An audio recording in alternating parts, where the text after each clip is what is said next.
Hi, my name is Sebastian Zapolsky. I'm going to give you a review of the Super Bowl 49 halftime show that starred with Katy Perry. Katy Perry is a very popular singer that has many of her songs on the radio, and many individuals have sung them before. But since it's one of her first time actually doing an event just like this, it would be interesting to see how she fares in a big stage setting. I've heard her concerts were pretty good, but since it's a Super Bowl, there's a certain bar that everyone has to set, meet, and exceed that expectation. And in my opinion, she did. She exceeded that. When she first started out for her performance, she came out on a lion. And I've never seen any artist or performer come out on a display such as this while she's singing her Roar song. Of course, this song is supposed to be very motivational for women and for people in general. Just coming out with that entrance just made things really, really good and exceeded expectations for an introduction. And of course, she transitioned through her songs. The stage was very uh, very visual effects oriented, so it was really cool. And Lenny Kravitz came into the scene because he was already declared to be one of the co-performers of the halftime show, and he and Katy sang "I Kissed a Girl," but it was in a rock version, so it was very different, but something that we should be expect to see in a Super Bowl, like different variations of a popular song. And Lenny Kravitz, I like his music, so he was a nice addition to the halftime cast. But one surprise addition was Missy Elliott.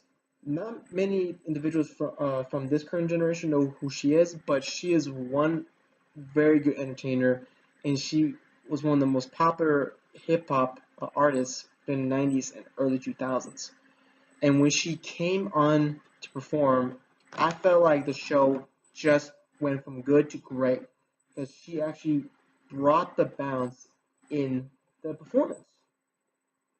And of course, Katy Perry tried to act gangster, but since she executes most of the time in her performances, it's kind of redundant to try to turn herself into a cute gangster.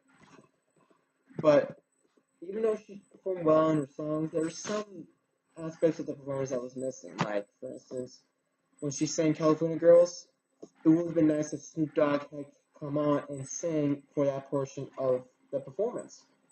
And when she sang Dark Horse, Juicy J, even though he's not that usually a good rapper, he actually made that portion of the song really enjoyable, and I like that part of the song. So it would have been nice if she were able to bring on Snoop Dogg and Juicy J. It would have been a more complete performance, but otherwise it was still great nonetheless. And for her finale, she sang Firework.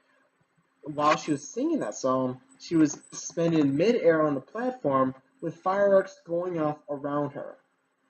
In my opinion, that is how an individual should cap off a halftime performance. With all these artists and all these effects that came into play, I believe she did a great job performing for the Super Bowl halftime show. And since she did a great job this year, I'm not sure who's going to be performing in Super Bowl 50, but whoever it is, they have some pretty big shoes to fill. But if they're up to the challenge, they can exceed expectations and raise the bar even further. My name is Sebastian, and I hope you guys have enjoyed the video, and I hope you guys have a good day.